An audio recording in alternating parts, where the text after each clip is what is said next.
السلام علیکم ورحمۃ اللہ وبرکاتہ۔ جس مال پر پوری امت مسلمہ کا حق ہو، ایک آدمی اس کا مالک نہ ہو، تو ایسے مال پر قربانی واجب نہیں ہے۔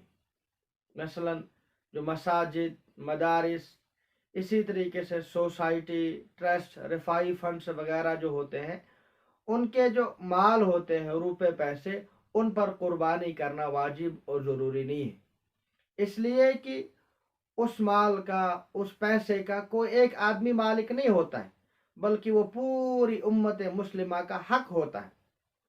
اور جو مسجد کا ذمہ دار ہوتا ہے، یا مدرسے کا ذمہ دار ہوتا ہے، جو ٹرسٹ کا ذمہ دار ہوتا ہے، ان پیسوں کا مالک نہیں ہوتا ہے، بلکہ اس کو ذمہ دار بنایا گیا ہوتا ہے کہ ان پیسوں کو صحیح جگہ پہ خرچ کرے۔